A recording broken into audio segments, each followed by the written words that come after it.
I knew that Call of Duty Vanguard was going to completely take over everybody's hype. I knew it was going to happen. I mean, there was no possible way that a Call of Duty game was going to release without people overhyping it. But here we are. Let's just go ahead. We're just going to dive straight into it. I'm going to discuss my experience with the live event, and then obviously I'll discuss the trailer afterwards. So for the live event, you shot a train for 30 minutes. It was very basic and boring. I'm not going to lie to you, and I don't see where everybody had fun with this.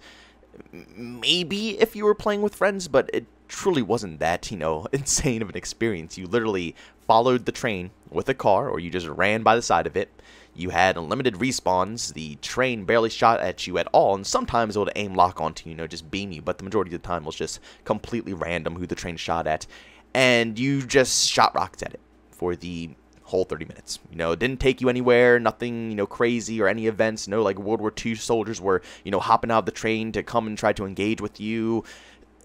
Nothing. You chased a train and shot it with RPGs. And the sad part about this whole thing that really got to me was that this event could have been 10 times better, because I'm going to flash this up. I'm going to show you guys the whole train gameplay so you can see exactly what I'm talking about. But let me just quickly put up the clip that I think is the most popular part of this whole event.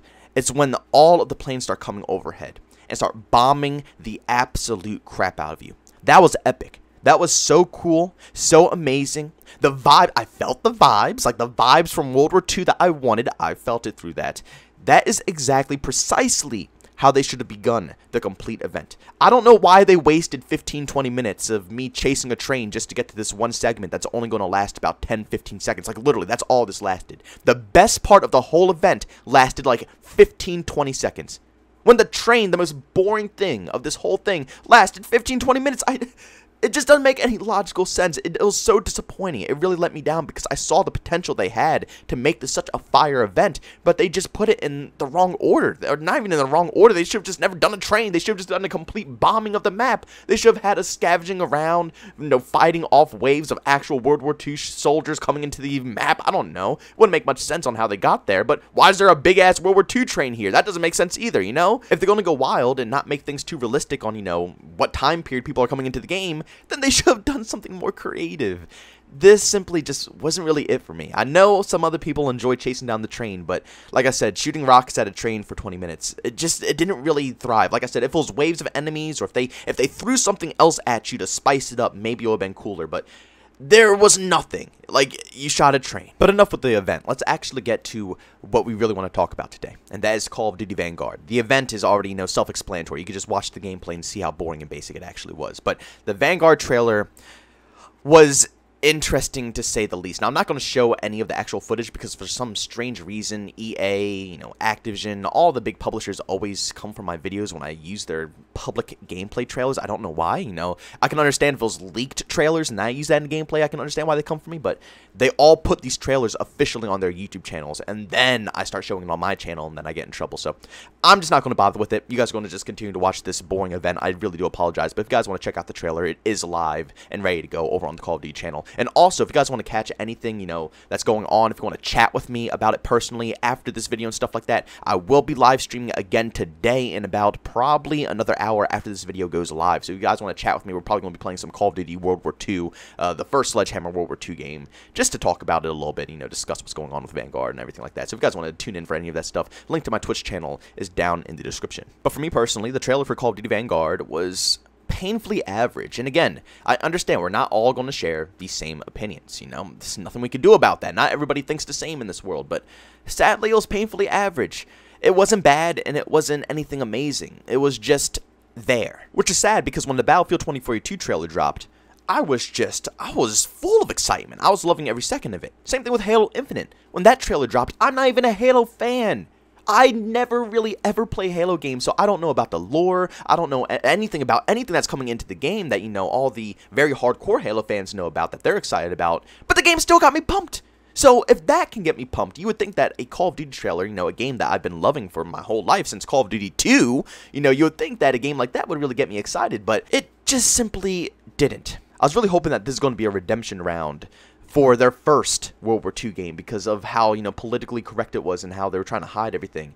And I thought that, they're going to bring back, certain symbols and stuff like that I'm not going to say on, a video because I don't want to get in trouble. It starts with an N and it was for Germany and stuff like that. But, you would think that they would bring that in to, make it historically correct, like Call of Duty World at War. but they don't. I don't know what happened. In the leaks, it was in there. Maybe they took them out afterwards. Maybe it was a problem. Or maybe it was just never a thing and the leakers wanted to hype us up a little bit. But I was hoping that was going to be a historically accurate game. But from that alone, I can already tell it's not going to be historically accurate. It's going to be some off-brand type of campaign that's going to be their own personal style. I don't know, man. The same thing happened with World War II. That's why I didn't enjoy the game. It didn't feel like a World War II shooter. Now, at least there's going to be more factions in this game. It's not just America versus Germany. There's going to be more countries actually coming into this war, which is a good step in the right direction to making an overall good World War II shooter. But at the end of the day, if they're just going to be tossing and doing whatever they want, they might as well just put jetpacks on these freaking World War II shooters. Just completely change the whole time period of World War II. If we're not going to do anything historically accurate, if we're going to completely just, pretend nothing in the past ever happened, then just make a different, alternate universe World War II game at this point. But when you boil it all down, the whole overall event between the Warzone event and the trailer as well, everything together, it was just so painfully average. The whole time I'm watching it, like, there wasn't a smile, there wasn't a frown, I wasn't angry, I wasn't disgusted, yet at the same time I wasn't pleased or happy. I was just neutral. I was neutral the whole time. I mean, the live event here with the train, that was kind of disappointing. I wasn't really happy with that. But like I said, for the overall trailer, it didn't get me feeling anything. Now, that doesn't mean it's over for this game. I want you guys to understand that these are my first initial impressions of how they handled the live event for Warzone and also the first initial trailers. We have no clue what the upcoming months are going to have for us, because I heard that there's also going to be gameplay of the multiplayer scene on Sunday, and we can't even comment on multiplayer because we haven't even seen it. I'm actually going to be making a couple of videos about multiplayer tomorrow and maybe the day after, because, there has been a lot of news releasing for that as well. But like I said, right now we're just solely focusing on the campaign trailer and also the event. But as I was saying, this isn't going to completely ruin the chances of Call of Duty Vanguard. It's just comparing this game to a masterpiece as Call of Duty World at War, for example. It's just really hard to live up to the expectations of a game like that. Times have changed, and those nitty-gritty shooters that we used to get back in the day are really no longer a thing. They keep trying to cover things up and hide certain aspects in their campaigns and reduce the gore, and it's disgusting to see the direction that these developers have to make because of the publishers trying to, make the game friendly enough for their investors. And actually looking back at the Call of Duty World at War trailer, I still get hyped by that trailer till this day. It's phenomenal. And it's because it doesn't need graphics or animations to really push it out there. It just has good core vibes. They knew exactly what people wanted to see straight out of a World War II shooter, and they frickin' dished it right out there. Now, I'm not saying that the trailer looked bad for Call of Duty Vanguard, because it looked phenomenal. That's probably one of the best things that's going on for this game right now, is the graphics, the animations, and the sound engine. It's running on the same engine as Modern Warfare 2019, which probably has one of my favorite campaigns ever made in Call of Duty history.